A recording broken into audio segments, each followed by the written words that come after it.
tanya-tanya sedikit, bagaimana pandangan kakak mengenai korupsi di Kabupaten Sika?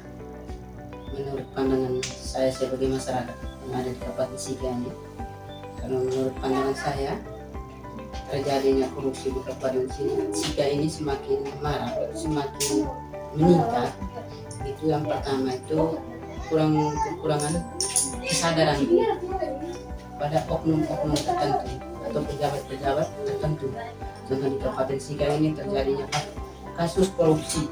Yang pertama korupsi tentang pemboran air di Kabupaten Sika, itu juga pernah terjadi. Lalu ada beberapa kasus, masih banyak ada di Kabupaten Sika. Itu karena yang pertama itu kekurangan kesadaran. Lalu yang kedua, kurang tegaknya hukum yang berlaku di negara Indonesia ini tidak tegas. Lalu yang berikut, manajemen atau kelola keuangan negara atau keuangan yang ada di Kabupaten Sika itu tidak sesuai prosedurnya, maka terjadilah korupsi. Lalu yang berikut, menyalahgunakan kekuasaan atau kewenangan dalam proses pembuatan, contoh laporan kan tidak sesuai dengan kenyataan yang di lapangan. Yang berikutnya, bagaimana pandangan kakak terhadap Korupsi di negara Negara Indonesia.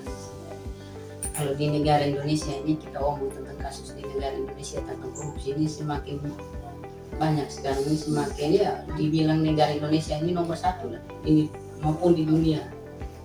Itu tentang kasus-kasus yang terjadi, banyak kasus. Tapi kita omong ini yang pertama itu tentang kasus korupsi tentang uang negara. Itu juga kenapa sampai terjadinya korupsi itu juga yang pertama kekurangan, artinya untuk mengawasi yang mengelola uang ini ada, sebaiknya harus ada orang-orang tertentu untuk memberikan intervensi atau kelola uang itu untuk intervensi bagaimana orang yang kelola uang itu bagaimana. Lalu yang berikut, tidak memuas dengan apa yang kita sudah miliki. Yang berikut, lalu yang berikut itu orang punya hak maunya kita ambil, maka di situ terjadilah korupsi. Lalu yang berikut, undang-undang di negara Indonesia ini juga lemah. Kenapa? Banyak orang yang korupsi begitu, tapi hukumnya tidak adil, tidak sesuai dengan undang-undang yang berlaku di negara Indonesia ini. Karena apa? Banyak pejabat negara ini, banyak yang korupsi, tapi mereka bisa membayar dengan uang, maka hukum mereka penjara itu diberikan keringanan. Tapi kita sebagai masyarakat biasa, kalau korupsi sedikit langsung divonis. Itu karena apa? Kita itu tidak punya apa-apa. Tapi kalau pejabat-pejabat negara itu kan mereka punya dopingan, artinya orang dalam maupun dari luar. Itu juga. Lalu yang berikut, penegakan secara hukum itu tidak adil. Bagaimana pejabat dengan kita sebagai masyarakat? Yang pertama kita harus menuntut keadilan untuk memberikan penegakan hukum. Apakah kita mampu atau tidak? Palingan kita hanya teriak habis, ya toh. Tapi orang korupsi tetap korupsi. Contohnya di Kabupaten Sika ini sama, negara Indonesia ini sama. Itu negara kita. Jadi kesimpulan itu kekurangan tegakan hukum. Lalu yang kedua itu kurang intervensi terhadap aturan-aturan. Sudah berikan anggaran ini kurang ada yang intervensi. Jadi seperti itu.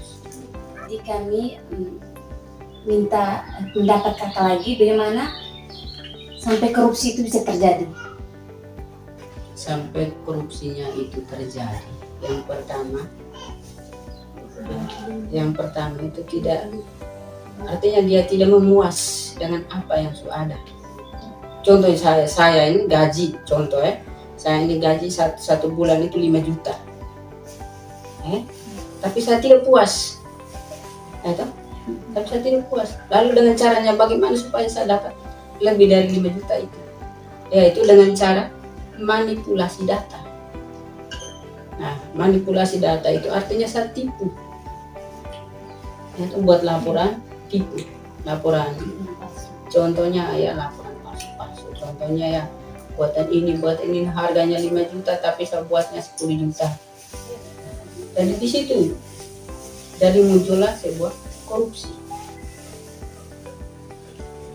Itu yang sering terjadi di kita punya negara ini, atau di Kabupaten Sika ini juga sering terjadi seperti itu. Atau ada perusahaan-perusahaan lain juga seperti itu. Menurut pandangan saya. Bagaimana pandangan kakak sebagai mahasiswa tentang kasus korupsi yang ada di Kabupaten Sika ini? Baik, terima kasih. Baik, saya akan menanggapi terkait kasus korupsi yang ada di Kabupaten Sika ini. Kalau kita melihat secara keseluruhan, korupsi di Sika ini masih banyak terjadi, di antaranya korupsi dana COVID-19 terhadap yang menimbulkan kerugian negara hampir 700-an juta lebih, korupsi rumah sakit pertama Doreng, korupsi proyek air di Nele. Itu menunjukkan bahwa korupsi di Sika ini masih ada. Pandangan sebagai mahasiswa, kita perlu bersuara dan terus mengawasi kasus korupsi yang ada di Kabupaten Sika ini supaya tidak terjadi kasus korupsi yang lain lagi. Dan untuk selanjutnya, kenapa sampai kasus korupsi ini bisa terjadi? Baik, kenapa sampai korupsi ini bisa terjadi di Indonesia ini, kan kita lihat bahwa para oknum-oknum yang melakukan tindak pidana korupsi itu kan tidak memiliki rasa tanggung jawab, dan itu suatu kebiasaan yang dilakukan secara terus-menerus dimulai dari hal kecil sampai hal besar, dan di mana tindakan korupsi ini kan untuk kepentingan khusus, memperkaya diri. Terus dari memperkaya diri itu kan mereka banyak mendapatkan kesenangan untuk dikonsumsi pribadi, untuk keluarga juga, dan imbasnya kan kita sebagai masyarakat ini kan mendapatkan penderitaan, mulai dari kekurangan fasilitas, layanan pendidikan baik maupun kesehatan, bahkan sampai beberapa kebijakan tuh harus tiadakan hanya untuk mengutamakan kebijakan lain, karena dilihat dari kasus korupsi itu kan dana-dananya itu kan seharusnya yang tersalur dengan baik itu dipangkas, mulai dari birokrasi dari atas sampai ke bawah. Nah, sebagai mahasiswa saya hanya punya harapan juga paling tidak sebesar-besar harapan orang lain, karena kemudian korupsi ini kan yang kita tahu itu kan lahir dari kemauan diri sendiri. Bagaimana seseorang itu ketika dihadapkan dengan tanggung jawab, terus dia tidak bisa memanfaatkan tanggung jawab itu seperti uang, dana. Nah, korupsi di birokrasi ini kan yang kita tahu nih kan sebenarnya, contoh kita di Kabupaten Sika nih kan kayak proyek-proyek itu kan sebenarnya itu kan proyek itu harus dilakukan secara detail sampai kualitasnya tuh kita bisa rasakan bertahun-tahun. Cuman karena ada kepentingan khusus di situ, kepentingan antara si pemberi korupsi, si pemberi tender dan si penerima tender itu kan ada kong kali kong di situ, ada kerjasama yang dimana banyak sekali mereka melakukan manipulasi, dan budaya itu tuh akan terus berlanjut sampai anak cucu kalau tidak ada pencegahan dari dini. Langsung saja ke pertanyaannya. pertama, bagaimana pandangan Bapak sebagai dosen mengenai kasus korupsi yang ada di Indonesia dan di Kabupaten Sika? Baik, korupsi yang ada di Indonesia dan di Kabupaten Sika itu karena adanya kesempatan atau peluang. Jadi sebenarnya mungkin orang tidak memikirkan untuk korupsi, tapi karena adanya peluang sehingga bisa saja korupsi itu terjadi. Korupsi yang ada di Indonesia ini harus diberantas daripada akar rumput. Korupsi itu ada berbagai macam jenisnya. Salah satunya juga dengan korupsi waktu. Korupsi waktu. Jika terjadi pada mahasiswa, maka seharusnya mahasiswa itu juga tidak boleh melakukan korupsi waktu ataupun pada dosen. Ya, itu juga bagian dari korupsi. Jadi seperti itu. Baik, terima kasih atas jawabannya. Selanjutnya, pertanyaan yang kedua, menurut Pak, bagaimana kasus korupsi tersebut bisa terjadi? Ya, jadi tadi seperti yang Pak sampaikan itu bahwa korupsi tersebut bisa terjadi karena memang adanya beberapa faktor. Yang pertama itu faktor adanya peluang tadi atau kesempatan sehingga orang bisa melakukannya.